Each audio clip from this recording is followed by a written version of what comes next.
என்னுடைய பெயருக்கு ஒரு களங்கம் வர வைக்கக்கூடிய அளவிற்கு தாங்கள் செயல்பட்டால், முயற்சி முடிந்தால் நான் கொடூரமாக இருப்பேன். வேலையை விட்டு எடுத்துருவேன் உங்களெல்லாம், மந்திரி சபையை விட்டு. அந்த எம்எல்ஏவோட ராஜினாமா பண்ண சொன்னாலும் சொல்லிடுவேன். எல்லாத்தையும் விவாதிச்ச அப்புறம் பூவிழி எல்லா ஆபீஸ்லாம் வெளில போனோம். Please you wait outside chief secretary சொல்லிட்டாரு சிஎம்.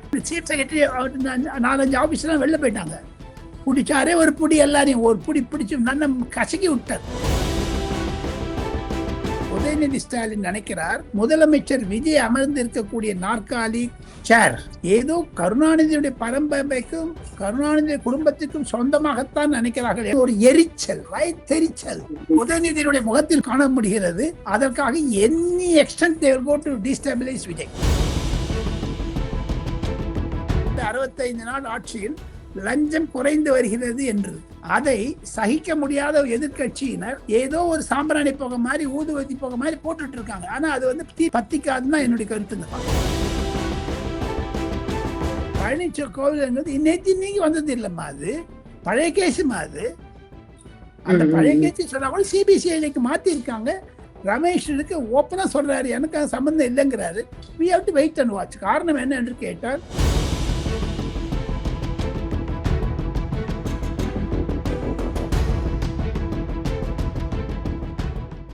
கலர்காடி நேயர்களுக்கு வணக்கம். இன்று நம்மளோட இணைந்திருக்கிறார் டெல்லியிலிருந்து ராஜகோபாலன் அவர்கள்.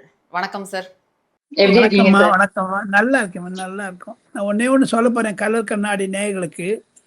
அது கோபமா எடுத்துக்காதீங்க, உங்க ஆசையா எடுத்துக்கணும்னா எடுத்துங்க. ஏன்னா இன்னைக்கு நாம் இருவரும் பேசுவது வியாழக்கிழமை 16 ஜூலை. முதல் மந்திரி சபை கூட்டம் முதலமைச்சர் விஜய் அவர்கள் தலைமை தாங்கினார். 1.5 மணி நேரம் கூட்டம் நடந்தது.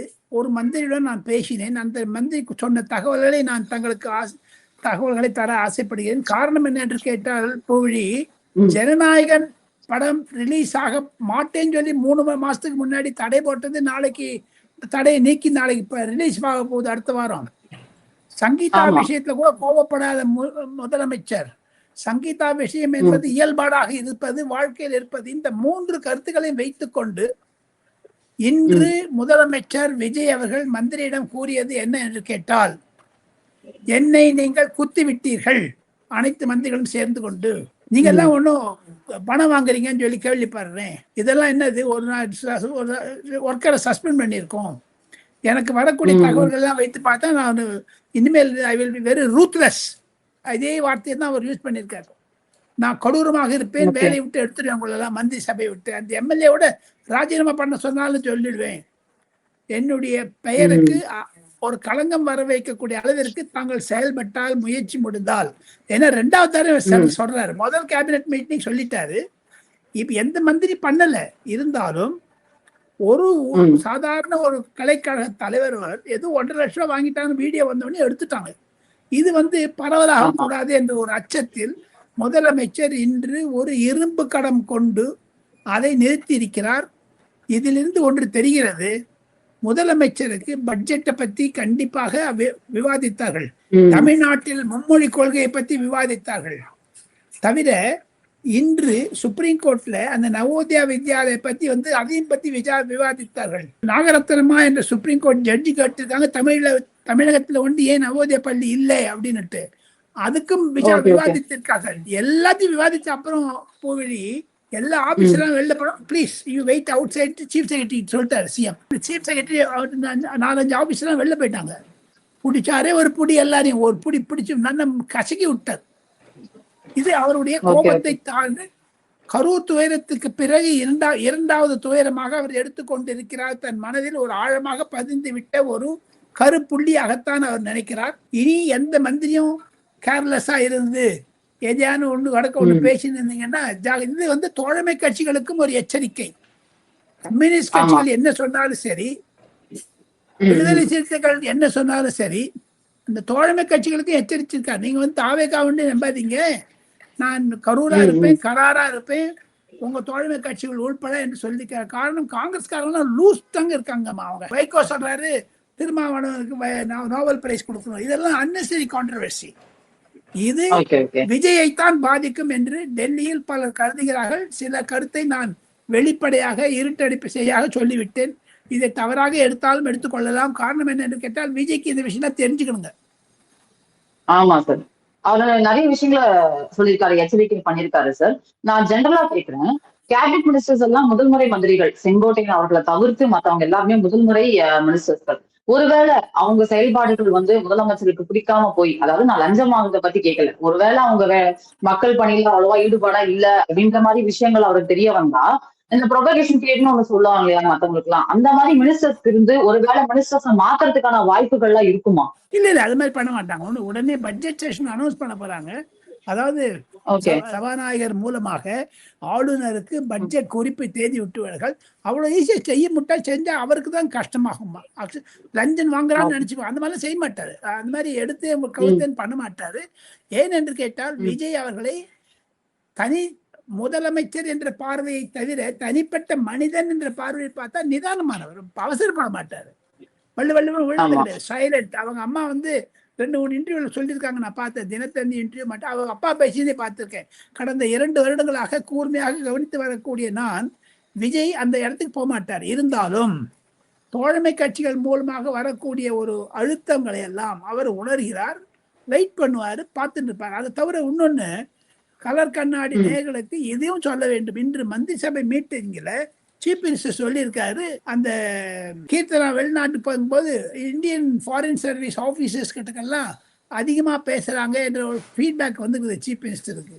அதை தவிர ராஜ்மோகன் எல்லாம் வெளியில் போகும்போது ஃபாரின் பாஸ்போர்ட் எடுத்துன்னு போகக்கூடாது, நீங்களும் மந்திரி ஆயிட்டீங்க, இனிமேல்லாம் உங்களுக்கு ஒயிட் கலரில் பாஸ்போர்ட் கொடுப்பாங்க, that is called diplomatic passport. நீங்கள் இப்போ எல்லா எம்எல்ஏக்களும் எலெக்டட் ரெப்ரஸன்டேட்டிவ்ஸ் எல்லாருக்குமே டிப்ளமசி பாஸ்போர்ட் கொடுத்தாங்க, ஒயிட் கலர்ல இருக்கும். நம்மளுக்கு எல்லாம் ப்ளூ கலர்ல இருக்கும். அந்த ஒயிட் கலர் வாங்கினான எக்ஸ்டர்னல் அஃபேர்ஸ் மினிஸ்டர் கிட்ட பர்மிஷன் வாங்கணும். அவங்களாம் பர்மிஷன் வாங்காத போனதை பற்றி மத்திய அரசாங்கத்திடமிருந்து சீஃப் செக்ரட்டரிக்கு ஒரு கடிதம் வந்ததால் அதையும் இன்று கூட்டத்தில் மென்ஷன் பண்ணியிருக்காரு சீஃப் மினிஸ்டர். நீங்கள்லாம் ஒரு ரூல் பிரகாரம் போங்க, ரூலை தாண்டி போனீங்கன்னா ஜாகிரதையா இருக்கணும் நீங்க அப்படின்னு. ஆனா ஒண்ணு சொல்றேம்மா, கலர் கண்ணாடி நேர்கள் மூலமாக முதலமைச்சருக்கும் சரி சக அமைச்சர்களுக்கும் சரி திமுகவும் சேர்ந்து கொண்டு அதிமுகவுடைய தொலைக்காட்சி நிறுவனங்களும் சரி யூடியூபர்ஸும் சரி ஏதாவது ஒரு சிக்கலில் முதலமைச்சரை சிக்க வைக்க வேண்டும், மாட்டிவிட வேண்டும் என்று தீவிரமாக இறங்கி இருக்கிறார்கள். எவனா ஒருத்தன் கொண்டு மைப்பை பிடிச்சிட்டு ஒருத்தன் இன்னும் 2 லட்சம் கொடுக்குற மாதிரி கொடுத்து போட்டோ எடுத்துட்டு போனான்னா அது முதலமைச்சரைத்தான் பாதிக்கும். ஆக மொத்தம் முதலாக வந்திருக்கக்கூடிய அமைச்சர்கள் எல்லாம் மிக எச்சரிக்கையாக இருக்க வேண்டும். ஏற்கனவே அவங்க ஸ்டாலின் விஷயம் சொல்லியிருக்கேன், சீஃப் மினிஸ்டர் சொன்னாரு, பிரைம் மினிஸ்டர் அட்வைஸ் பண்ணிருக்காருன்னுட்டு. ஏன்னா முதல் முறையாக பிரைம் மினிஸ்டர் சீஃப் மினிஸ்டர் பார்த்த போது சொல்லியிருக்காரு, நான் முதலமைச்சராக 2021 நான் சேர்ந்த பொழுது குஜராத்தில் நரேந்திர மோடி அவர்கள் விஜய்க்கு சொன்னது, நான் சொல்றேன், ஆத்தென்டிக் இன்ஃபர்மேஷன் நான் சொல்றேன் உங்களுக்கு, உங்களுடைய மினிஸ்டர்ஸ் எல்லாம் டைட் பண்ணி வைங்க, ஜாகிரதையா இருக்க சொல்லுங்க, அன்னெசரியா பேச சொல்லாதீங்க, தொலைக்காட்சிகளுக்கெல்லாம் பேசும்போது எதான யூடியூபர்ஸ் ஏதாவது ஸ்பை கேமரால ஏதாவது எடுப்பாங்க, சிசிடிவில ஏதாவது எடுப்பாங்க, ஒன் ஷுட் பி கேர்ஃபுல். ஆக மொத்தம் அதையும் இன்று மென்ஷன் பண்ணியிருக்காரு சீஃப் மினிஸ்டர். இப்போ இதெல்லாம் பார்க்கும்போது தெரியுது, அவர் ஏதாவது ஒன்று பண்ணிட்டா போதும், ஏதாவது ஒன்று சொல்லிட்டா போதும், இந்த ஆட்சியை கவிழ்க்கிறதுக்கான ஒரு விஷயங்களை, அவரை பத்தி தப்பான ஸ்ப்ரெட் பண்றதுக்கான விஷயங்களை எதிர்கட்சிகள் ரொம்ப தீவிரமா இறங்கியிருக்காங்க அப்படின்னே சொல்லலாம்ல சார் இது மூலியமா? ஆமா கண்டிப்பா. இந்த பட்ஜெட் செஷன்ல அமளிகள் நடக்கும், அடிதடி நடக்கும். என்ன அவங்களுக்கு நினைக்கிறாங்க, சீஃப் மினிஸ்டராக இருந்த மு.க. ஸ்டாலினுடைய மகன் உதயநிதி ஸ்டாலின் நினைக்கிறார், முதலமைச்சர் விஜய் அமர்ந்திருக்கக்கூடிய நாற்காலி சேர் ஏதோ கருணாநிதியுடைய பரம்பரைக்கும் கருணாநிதி குடும்பத்திற்கும் சொந்தமாகத்தான் நினைக்கிறார்கள். எப்படி ராகுல் காந்தி நரேந்திர மோடி 13 வருடங்களாக பார்க்க சகிக்க முடியாத அந்த பிரைம் மினிஸ்டர் சீட்ல அதே மாதிரியான ஒரு எரிச்சல், வயிற்றெரிச்சல் உதயநிதியுடைய முகத்தில் காண முடிகிறது. அதற்காக any extent they will go to destabilize Vijay. ஜாகிரதையா இருக்கணும். ஏன்னா உங்களுக்கு 126 பேர் எதற்கு இருக்காங்க, உங்களுக்கு 108 பேர் தான் இருக்காங்க. இனிமேல் ஜாகிரதையா இருக்கணுங்கிறது உணர்கிறார் சீஃப் மினிஸ்டர், உணர்கிறார். இருந்தாலும் ஒரு எச்சரிக்கையாக இருக்க வேண்டும் என்பதுதான் அவர் மீது இருக்கக்கூடிய மரியாதை, அன்பு காரணமாக நான் வெளிப்படையாக பச்சையாக சொல்லுகிறேன். முதலமைச்சர் விஜய் அவர்களுக்கு பிடிக்காத வார்த்தை அப்படின்னு கேட்டோம்னா லஞ்சம். ஆனா அதுக்காக நிறைய ஸ்டெப்ஸ் அவர் எடுத்துட்டு இருக்காரு. நேத்து கூட ஒரு வாட்ஸ்அப் எண்ணை வந்து அவர் ரிலீஸ் பண்ணியிருந்தாங்க லஞ்ச ஒழிப்புத்துறை சார்பாக. இந்த யாராவது உங்ககிட்ட எந்த டிபார்ட்மெண்ட்லயாவது லஞ்சம் வாங்கினாங்க அப்படின்னா இந்த வாட்ஸ்அப் நம்பருக்கு வந்து கான்டாக்ட் பண்ணுங்க அப்படின்னு. ஆனா இது வெளியில எப்படி சொல்றாங்கன்னா இந்த நம்பர்லாம் எப்பல இருந்தோ இருக்கு. இந்த 20,000 இதுக்கு முன்னாடி 20,000 கேசஸ் வந்து பெண்டிங்ல இருக்கு லஞ்ச ஒழிப்புத்துறையில. அதெல்லாம் வந்து இதுக்கு மேல ஆக்ஷன் எடுக்கப்படுமா அப்படிங்கிற ஒரு கேள்வியை முன்வைக்கிறாங்க சார். என்னைக்கு இவர் 10ஆம் தேதி மே மாசம் 2026 இருந்தா லஞ்சத்தை பத்தி இவர் பேச ஆரம்பிச்சு, அதுக்கு முன்னாடி இவருடைய பொறுப்பு கிடையாது. இனி எதிர்காலத்தில் நடக்கக்கூடியதைத்தான் அவர் சமாளிக்க அந்த வாட்ஸ்அப் நம்பர் கொடுத்திருக்காரு தவிர, அப்படி பார்க்க போனீங்கன்னா தமிழ்நாட்டில் 1957 லஞ்சம் இருக்குதுங்களாமா, அதுக்கெல்லாம் இவர் பொறுப்பாகிறாரு. 70,000 கேஸ்னா இவங்க விஜய் கொண்டு அது தமிழ் வெற்றி கழகத்தினுடைய ஆட்கள் கொண்டு அது இல்லையே. ஆக மொத்தம் ப்ராஸ்பெக்டிவா பார்க்கணுமே தவிர ரிட்ரோஸ்பெக்டிவா பார்க்கக்கூடாதுதான் என் கருத்து. இருந்தாலும் முதலமைச்சர்கள் வாட்ஸ்அப் நம்பரை கொடுத்ததை தவிர ஒண்ணு சொல்லியிருக்காரு. கரூர் மீட்டிங்ல சொன்னாரு. நேத்தி வந்து அந்த பெரம்பூர் இடத்துக்கு போனப்புறம் கூட அதிகாரிகள்கிட்ட சொல்றது தவிர தன்னுடைய தொகுதி வாக்காளர்களுக்கும் ஒரு அறிவுரை கொடுத்துருக்காரு. எதுவாக இருந்தாலும் என்னோட கான்டாக்ட் பண்ணிட்டு எதுக்கு நான் டெவலப் பண்ணி சொல்ல வரேன்னா பில்டப் கொடுக்குறேன்னு நினச்சிக்காதீங்க. எலக்ட்ரானிக் சிச்சுவேஷனை தெரிஞ்சுட்டு எலக்ட்ரானிக் கேட்ஜெட்ஸை நல்லா உபயோகப்படுத்திக்கிறாரு முதலமைச்சர். நீ எதுவா இருந்தாலும் எனக்கு நேரம் சொல்லுங்கன்னு சொல்லி தாயாக தமனக்கனாக தம்பியாக அண்ணனாக எல்லாம் சொல்றாரு பாருங்க. அதெல்லாம் எதுக்குன்னா உங்ககிட்ட ஒரு சின்ன கையில ஒரு கருவி இருக்குது டெலிஃபோன், அதுல நீங்க என்ன வேணா பண்ணலாம். அதுல சாருக்கு அந்த நம்பர்ல நீங்க கொடுக்க பார்ப்போம். கொடுத்தீங்கன்னா ஒரு அட்லீஸ்ட் ஒரு கொஞ்ச நாளைக்கு ஒரு பரவலான எண்ணம் தமிழகத்தில் வந்து விட்டது. இந்த 65 நாள் ஆட்சியில் லஞ்சம் குறைந்து வருகிறது என்று அதை சகிக்க முடியாத எதிர்கட்சியினர் ஏதோ ஒரு சாம்பிராணி போக மாதிரி ஊதுவத்தி போக மாதிரி போட்டுட்டு இருக்காங்க. ஆனா அது வந்து பத்திக்காதுன்னா என்னுடைய கருத்துங்க. ரெஜிஸ்ட்ரேஷன் ஆபீஸ்ல ஒரு ஸ்மூத்தா படிச்சு எல்லாம் ஆன்லைன்ல கொண்டுட்டாரு. எனிதிங் ஆன்லைன்ல வந்துட்டதுனால வாயை மூடிட்டு இருக்காங்க எதிர்கட்சினால ஒன்னும் சொல்ல முடியல. பட்ஜெட் செஷன் போர்ட்ல ஏதாவது ஒரு வம்பு பண்ணுவாங்கன்னா நானும் எதிர்பார்க்கிறேன்னா தமிழக போலீசாரும் சரி தமிழக உளவுத்துறை ஆயுஷும் சரி மிக மிக ஜாகிரதையாக இருக்க வேண்டும் என்பதுதான் என்னுடைய கருத்து. நீங்க அதே மாதிரி சொல்லியிருந்தீங்க சார், இந்த தடவை பட்ஜெட் வந்து கண்டிப்பா டிவிகே கவர்மெண்ட்டுக்கு பயங்கர சேலஞ்சஸா இருக்கும்ல சார். சட்டசபையில் நடக்கிறத தாண்டி அண்ணாமலை அவர்கள் வந்து இந்த ரீசன்ட் மாநாடுல ஒரு ஸ்டேட்மெண்ட் சொல்லியிருந்தாரு.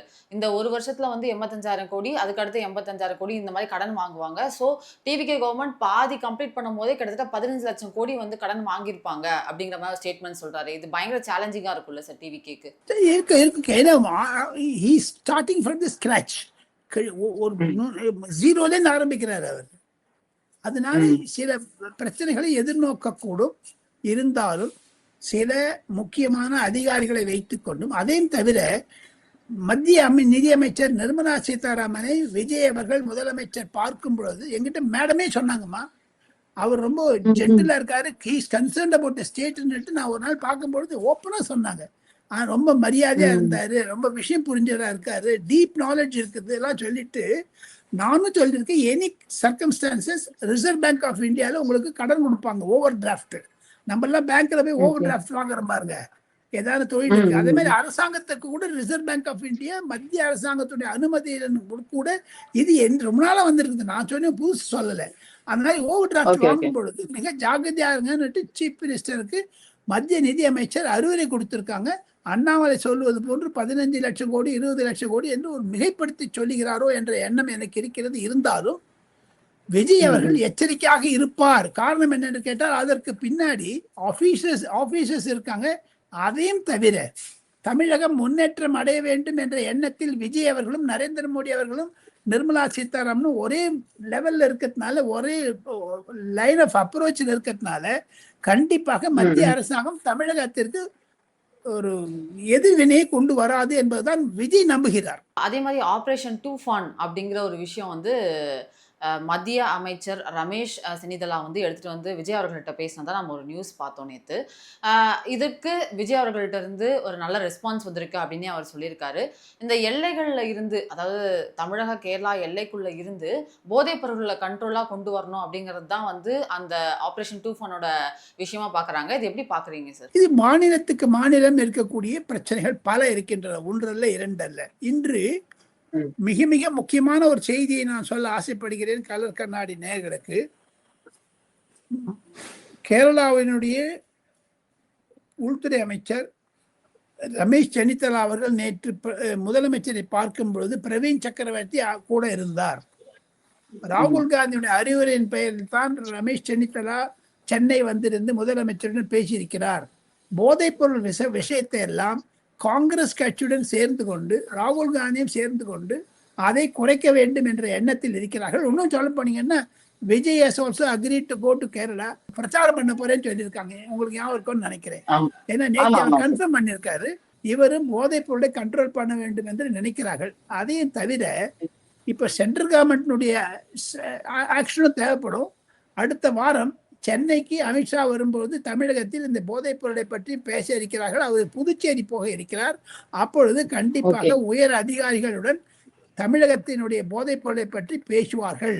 இது வரவேற்கத்தக்க முயற்சியாகத்தான் நான் பார்க்கிறேன். எது இருந்தாலும் ஒரு சில தர்ம சங்கடங்களுக்கெல்லாம் வெளியே வர வேண்டிய நிலையில் விஜய் அவர்கள் இருக்கிறார்கள். ஏன்னா ஒரு ஸ்டெபிலைஸ் ஆகிற மாதிரி இருக்குது. இப்போ எப்படி ஏர்கிராஃப்ட்ல போய் டர்புலன்ஸ் இருக்குது, இப்போ அது ஸ்டெடி ஆயிடும். 30,000 feet மேல படிச்சுன்னா ஸ்டெடி ஆயிடும். ஸ்டெடியாக பார்க்கிறாரு.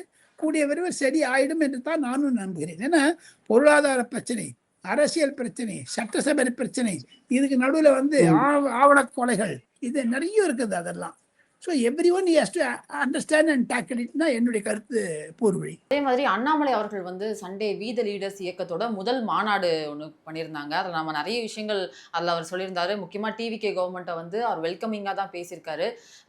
டிவிகே மினிஸ்டர்ஸ் எல்லாம் முதல் முறை மினிஸ்டர்ஸ், ஸோ அவங்களுக்கு நம்ம 1 வருஷம் டைம் கொடுக்கணும் அப்படின்னு சொல்லி நிறைய விஷயம் பேசியிருக்காரு. இதை நீங்கள் எப்படி சார் பார்க்குறீங்க? அண்ணாமலை சொல்லிதான் விஜய்க்கு சர்டிபிகேட் வரணும்னு அவசியம் கிடையாது. தமிழ்நாட்டில் இருக்கக்கூடிய எதிர்கட்சிகள் திமுக அதிமுகவை தவிர அனைத்து 18 கட்சிகளும் விஜயை வரவேற்கிறார்கள். தமிழகத்தில் ஒரு நூதன முயற்சியை செய்து இருக்கக்கூடிய விஜயை வரவேற்கிறார்கள். ஆக மொத்தம் அண்ணாமலைக்கு வேறு வழி கிடையாது வரவேற்பதை தவிர. எதுத்தாருன்னா அவருக்கு அங்க டப்பா காலி ஆயிடும். எதுக்கு எதுக்கிறாரு? அவர் ஒரு பாஜகவிலிருந்து வெளியே வந்ததுனால தன்னுடைய பாஜக ஒரு வண்ணத்தை எடுத்துக்கொள்ள வேண்டும் என்பதற்காகத்தான் விஜய் ஆதிக்கிறார். விஜய் ஸ்டெபிலைஸ் ஆயிட்டார்னா இவர் பாஜகவுக்கு ஒரு கலர் அவருக்கு இருக்குது அண்ணாமலைக்கு. அதை he wants to remove that stain இல்லீங்களா? அதனால விஜய் ஆதரிக்கிறார். அதே சமயத்தில் விஜய் கிரிட்டிசைஸ் பண்றாரு பாருங்க, 15 லட்சம் கோடி ஆயிடும் நீ 5 வருஷம் கழிச்சுன்னுட்டு. அதெல்லாம் ஒரு கட்டுக்கலையாகத்தான் நான் பார்க்கிறேனே தவிர இப்போ திமுக மாதிரி ஒரு நிர்வாகத்தில் இருக்கவே இருக்காது. ஏன்னா உங்களுக்கு ஒன்னே ஒன்று சொல்றேங்க பூவழி, விஜயனுடைய அணுகுமுறையை பார்த்தால் ஏழை எளியவர்கள் மீது வரி போடாமல் இன்று கூட ஒரு நூதன முயற்சியை சொல்லியிருக்காரு. எந்த விதத்தையும் பார்த்தீங்கன்னா பஸ்ஸில் நம்ம அட்வர்டைஸ்மெண்ட் கொடுக்க ஆரம்பிக்கலாம், அது மூலமாக ஏர்ன் பண்ணலாம். அது பொதுமக்களுடைய பஸ் சார்ஜஸ் என்கரேஜ் பண்ணாதீங்க அப்படின்னு ஒரு அறிவுரை வழங்கியிருக்காரு. இன்கம் பார்க்கிறார் அவர். ஒரு தமிழக அரசாங்கத்திற்கு நிதி வேண்டும் என்று பார்க்கிறார். அதைத்தான் ப. சிதம்பரம் முன்னாள் நிதி அமைச்சரும் சரி, இப்பொழுது இருக்கக்கூடிய நிர்மலா சீதாராமன் நிதி அமைச்சரும் சரி சொல்றாங்க, நீங்க you must get more taxes. உங்களுக்கு ரெவென்யூ அதிகமாக வேணும். நீங்க செலவச்சுனே இருந்தீங்கன்னா ரெவென்யூக்கு எங்க போவீங்க? அதுக்காக தான் கடன் வாங்கி நீங்க செலவிக்க முடியாது. இப்போ ஒண்ணுமே இல்லை, உங்க வீட்டையும் சரி எங்க வீட்டையும் சரி, எனக்கு ஒரு எக்ஸ் அமௌண்ட் சம்பளம் வருதுன்னா நான் I can spend X+Y amount பூவழி. இல்லை உங்க அப்பாவும் பண்ண மாட்டாங்க, நீங்களும் பண்ண மாட்டீங்க. ஸோ அங்கே மொத்தம் அதே ரீதியை தான் சர்க்காரும் இருக்க வேண்டும். ஒண்டி பக்காவா சொல்றேன், திருப்பி சொல்றேன், விஜய் அவர்களுக்கு ஒரு சிக்கனமானவர், ஊதாரி செலவு செய்ய மாட்டாரு. அதனுடைய ஒரு பரபரப்பாக ஒரு ஆடம்பரம் டப்பாடாடோப்பெல்லாம் இருக்காதுன்னு நினைக்கிறேன். அவர் இன்னைக்கு ஸ்டேட் பஸ்ல எல்லாம் அட்வர்டைஸ்மெண்ட் கொடுங்கன்னு சொல்லியிருக்காரு. அது நூதன முயற்சி. அதுல இருந்து இன்கம் வரும் ஸ்டேட் கவர்மெண்ட்டுக்கு. டாஸ்மார்க் விஷயத்துல 11 தொழிற்சாலைகள் டாஸ்மார்க்கு சாராயம் சப்ளை பண்றாங்க.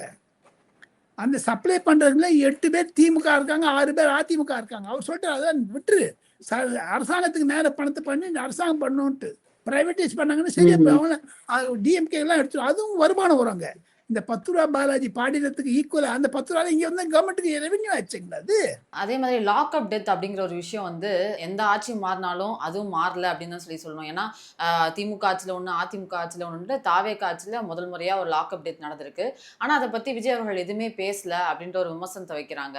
இன்னும் சொல்ல போனா அந்த இறந்த குற்றவாளி அவரோட மனைவி வந்து இந்த மாதிரி அவர் எதுவுமே பேசல, அதனால நான் அவரோட உடலை வாங்க மாட்டேன் அப்படிங்கிற மாதிரி ஒரு விஷயத்தையும் முன்வைக்கிறாங்க சார். இதுக்கு ஸ்ட்ரிக்டான ஆக்ஷன்ஸ் ஏதாவது எடுக்க முடியுமா? முதல்வர் ஏன் இதை பத்தி இன்னும் பேசல அப்படின்னு நினைக்கிறீங்க சார்? முதல்வர் நேரடியாக பேசாமல் இன்று சிடி நிர்மல்குமார் சொல்லியிருக்கிற ஒரு சீனியர் அமைச்சர் அந்த இடத்துக்கு போப்பறாங்க சொல்லியிருக்காங்க. 1 2 4 கொலையும் நடக்கவே இல்லைம்மா. ஆவண கொலை ஒன்னே ஒண்ணுதாம்மா, மீதி 3 கஸ்டோடியல் டெத் இல்லவே இல்லைம்மா. அது அந்த டிஜிபி விளக்கியிருக்காரு. அத்தை ஒன்னே ஒண்ணுதான். 8 கோடி தமிழர்களில் ஒருவர் இருக்கத்தான் செய்வார்கள், யாரும் இல்லைன்னு சொல்ல. அது ஒரு அனுதாபப்படக்கூடிய செயல். அது ஆவண கொலை என்பது இட்ஸ் நாட் ஈஸி திங் இல்லைங்களா. ஒரு ஹியூமனிடேரியன் பேசிஸ்ல பாத்தீங்கன்னா கஷ்டமாக. அதை முதலமைச்சர் ஒரு ஹியூமனிடேரியன் மனிதானமான சக்தியில் தான் அணுகுவார் என்று நினைக்கிறேன். இன்று மாலை ஒரு மூத்த அமைச்சர் போய் சந்திக்க போறாங்க அந்த குடும்பத்தை.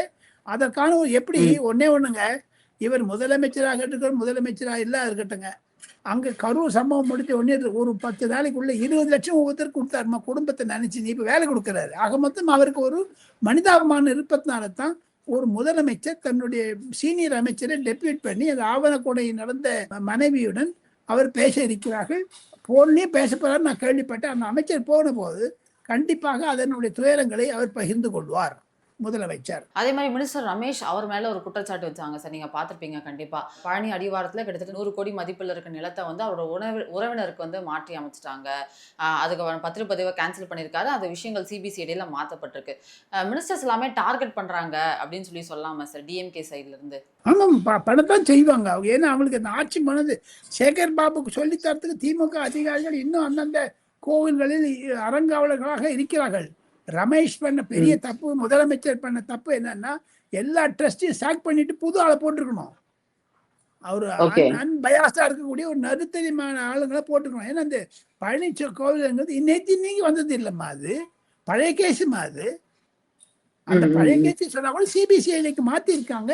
ரமேஷுக்கு ஓப்பனா சொல்றாரு எனக்கு அது சம்பந்தம் இல்லைங்கிறாரு. we have to wait and watch. காரணம் என்ன என்று கேட்டால் 8 தலித் அமைச்சர்களையும் 2 அந்தணர்கள் பிராமண சமுதாயத்தை சேர்ந்தவர்களையும் வைத்துக் கொண்டு அமைச்சரவை நடத்துவது திமுகவிற்கும் அதிமுகவுக்கும் கண் எரிச்சலா இருக்குது. அதுக்காக தான் இந்த மாதிரி மந்திரி மீது புகார்களை சொல்லுகிறார்கள். விஜய் அரசாங்கத்தில் ஒரு பிளவை ஏற்படுத்த பார்க்கிறார்கள். அந்த பிளவு வேற வராது என்பதுதான் என்னுடைய கருத்து. உங்களுக்கு தேவையான தகவல் கொடுத்ததுக்கு ரொம்ப நன்றி sir. Thank you so much sir. Thank you.